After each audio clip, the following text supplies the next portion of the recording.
No one coming to save you.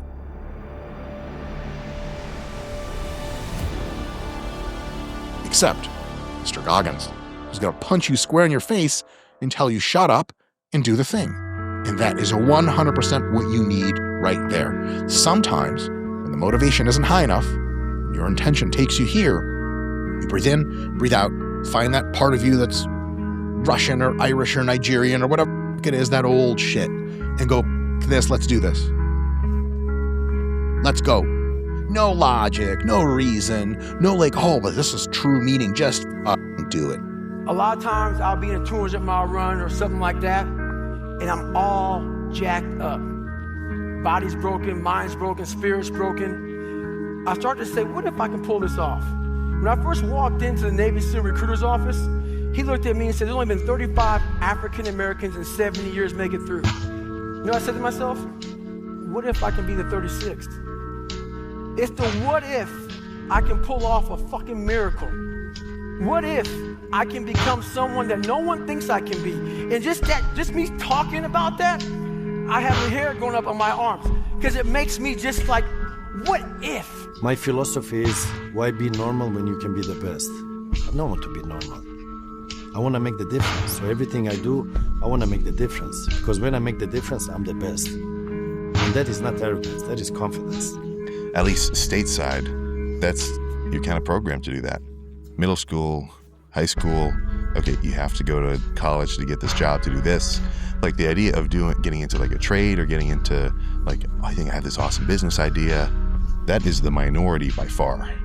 To branch off from this conditioned path, and it's not like it's bad, but so many people might have been able to do so many awesome things if they could really do what they wanted to do instead of just, following the beaten path. Bro, if you're succeeding at a life that you hate, imagine how great you'd be at one that you actually enjoyed.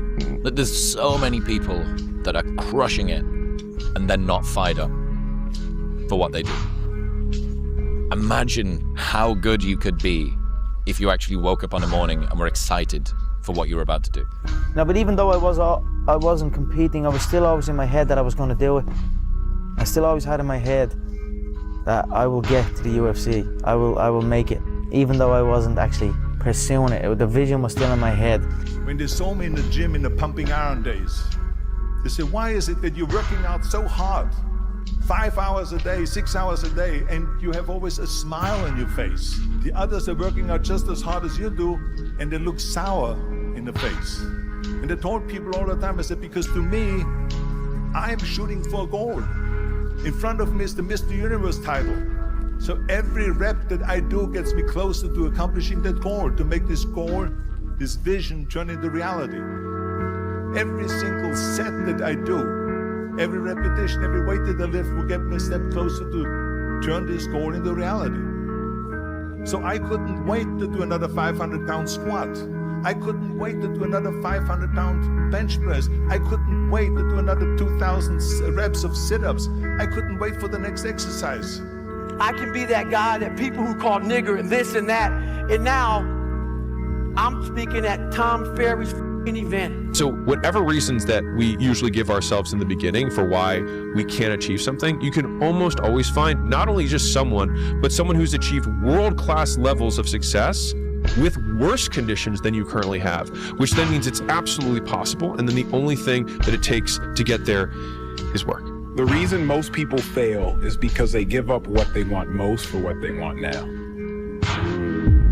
The reason most people fail is because they give up what they want most for what they want now. If that was one message, it'd probably be that. Like, people don't fail because they're not talented or skilled or whatever. It's like you give up what you want most for what you want now. I think the other thing is, and this is an Einstein quote, but everybody's a genius.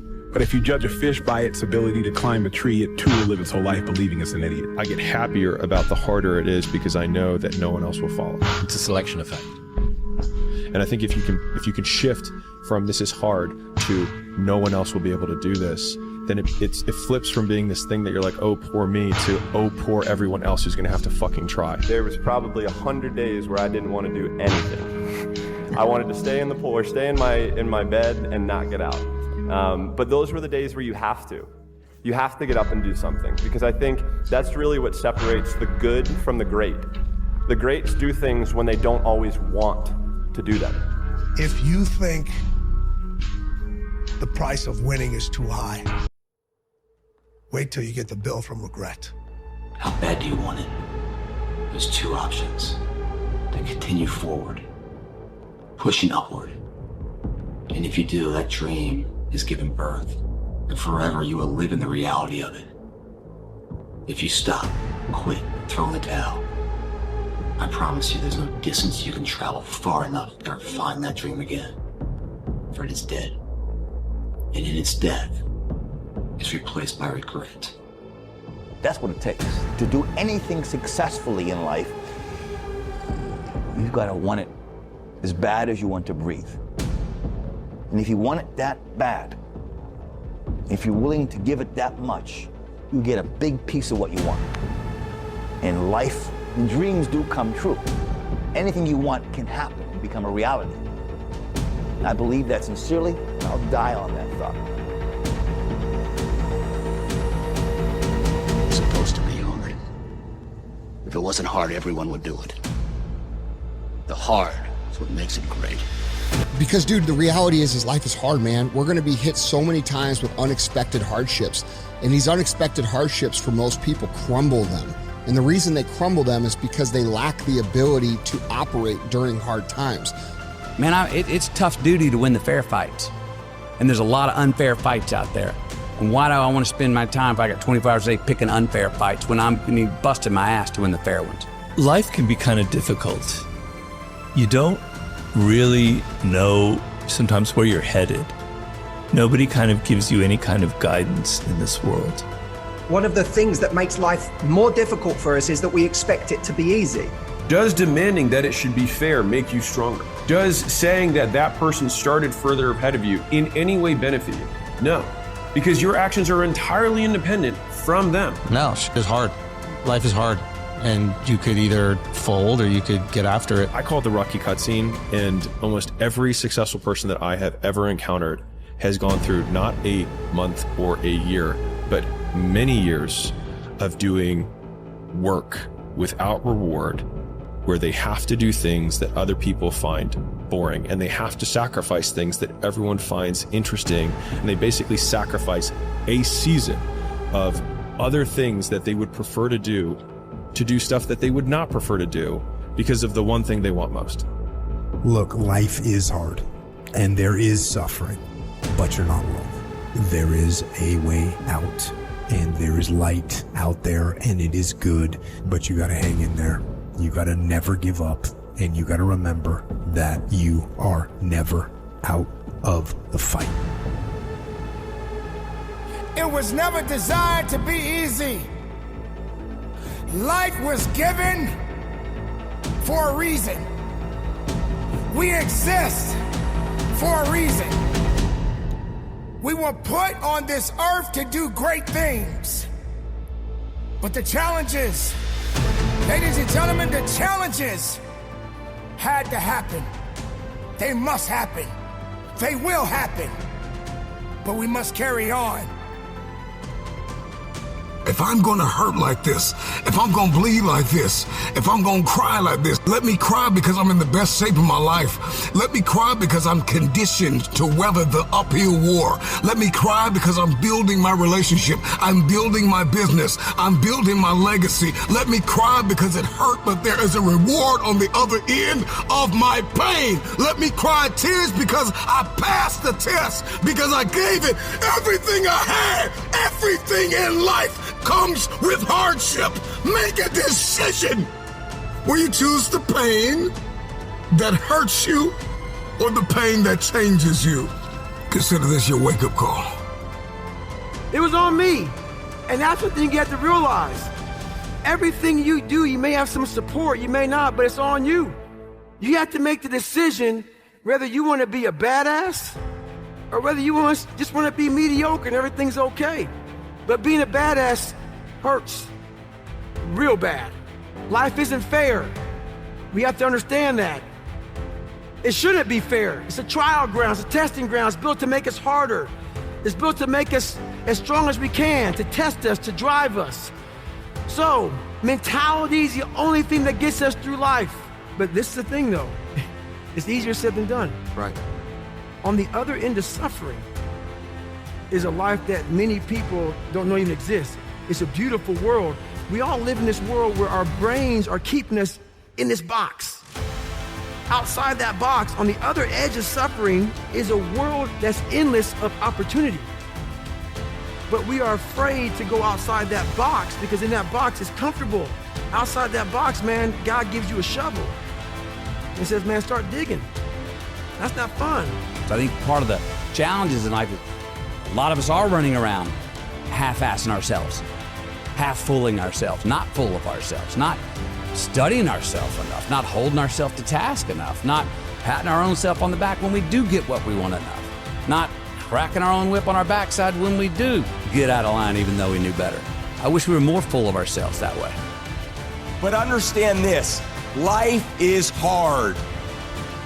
No matter who you are, there are bumps and hits and bruises along the way.